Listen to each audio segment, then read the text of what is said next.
memang membantu untuk kutipan yuran. Sebab tu kita panggil sistem kita yuran.my, platform perisian dalam talian yang online lah, yang membantu dan untuk meningkatkan prestasi kutipan yuran. Dia ada dua, dari segi pegawai kutipan dan orang yang membayar. So kita cover dua-dua ni sekali untuk memudahkan mereka untuk membayar yuran. Dan sistem kita ni memang purely dalam cloud lah, internet. Sama je macam kita punya Gmail, Facebook kan. Jadi tak perlulah kita kena ada server, kena ada komputer untuk pasang sistem, tak ada. Selagi kita ada internet access, selagi kita boleh access Facebook dan juga Google, selagi itulah kita boleh access sistem yuran.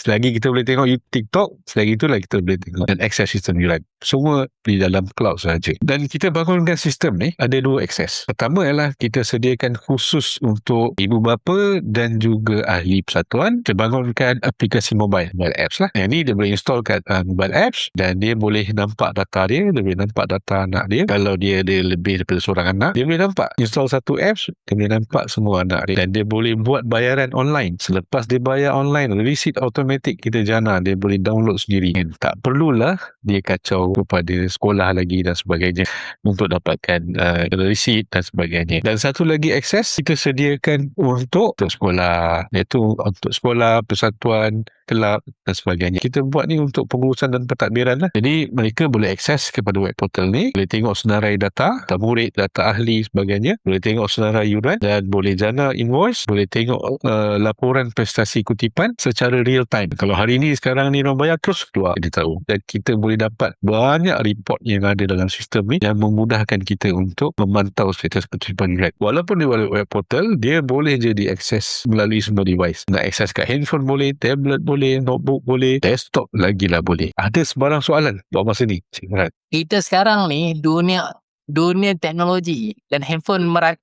kadang-kadang satu orang tu dia ada 3 handphone, 4 handphone. Itu sebab dia nak tampungkan apps yang terlampau banyak yang dia tak mampu nak tampung.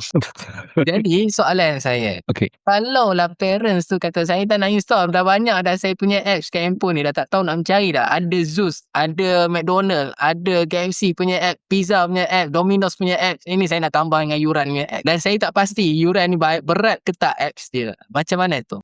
Untuk menjawab soalan tu, saya ada beberapa slide lagi, tapi saya jawab secara lisan dulu. Dia boleh je, sebab bila konsep yuran ni, kita menggunakan konsep invoice. Dan invoice ni sama je konsep dia macam bil telefon, bil elektrik, bil api, bil air, di mana setiap bulan kita akan jana invoice. Dan invoice ni, bila kita jana melalui sistem akan automatic hantar notifikasi dekat dua tempat. Pertama dekat handphone, kedua dekat email. Handphone tu apps lah, kalau dia install apps. Kalau dia tak install apps, dia jawab soalan Cik Farhan, kita akan dapat dekat email. Kalau tak nak kat email, kita pun boleh hantar dekat SMS dan juga WhatsApp. Bila dia dapat je invoice ni, dia boleh terus buat bayaran, sama ada guna apps ataupun tak guna apps, guna link yang kita bagi kat email dan sebagainya. Selepas dia bayar, automatic sistem akan jana receipt. Dan receipt ni pun sistem akan automatic hantar dekat email dan juga boleh download dekat apps. Boleh saya menjawab soalan?